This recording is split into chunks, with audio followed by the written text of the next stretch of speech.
Hi everyone, this is Granny Josie. Today I'm just going to do a short DIY.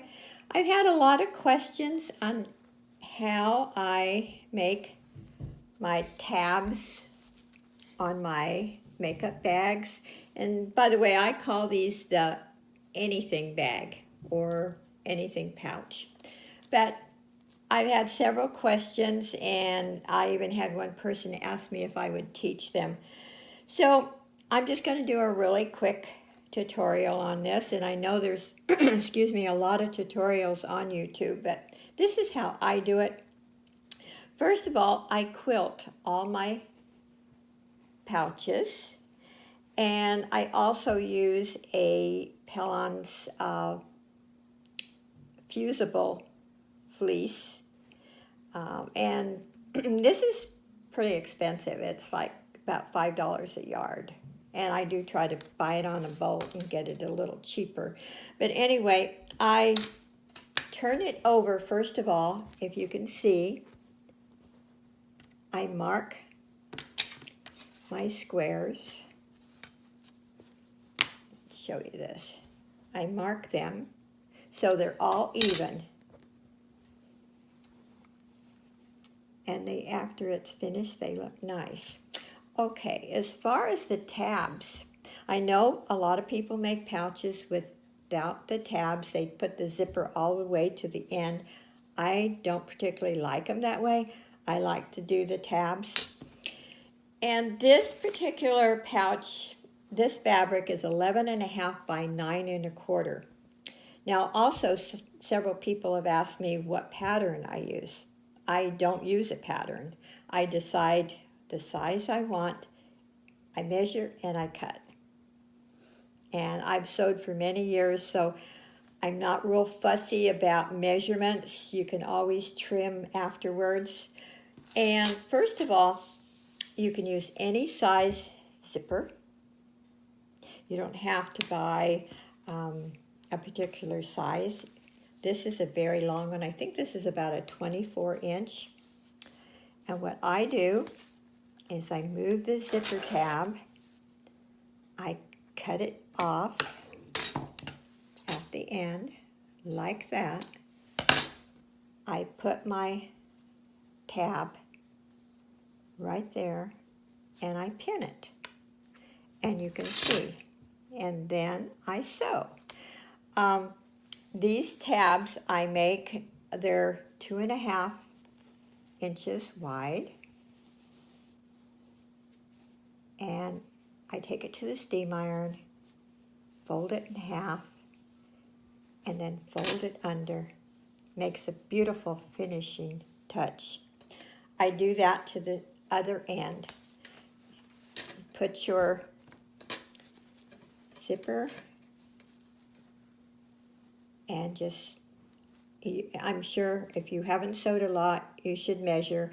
I allow about a fourth of an inch seam. And you have to make sure that you have enough room here. Otherwise, when you flip your bag over, the tab's not going to look flat.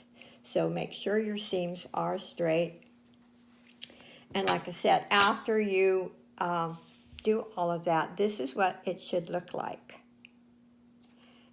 And I will show you some other steps in another video. But first of all, then I do this. I pin that,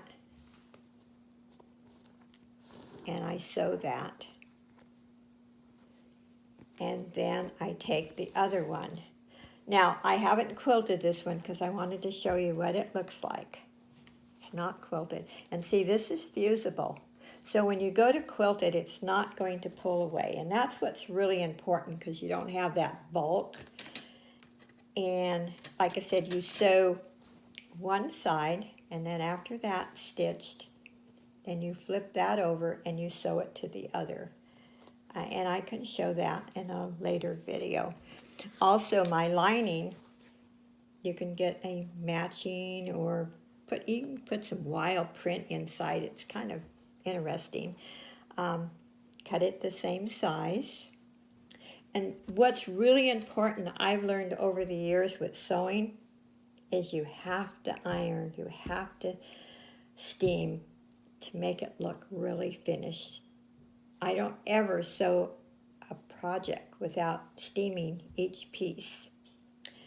And when you're all done, you can see your tabs. See how nice and finished those are? I just love that. And then on the bags that I sell, I always put some kind of charm. Makes it a lot easier to open your zipper.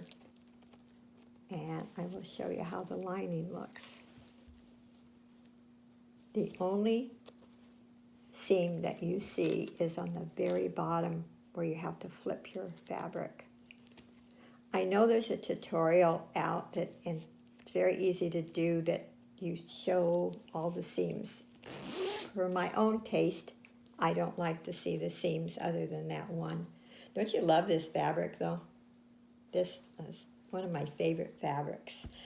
So I hope that helped you, and the person that was asking me for instructions, I will contact her and maybe she'll watch the video.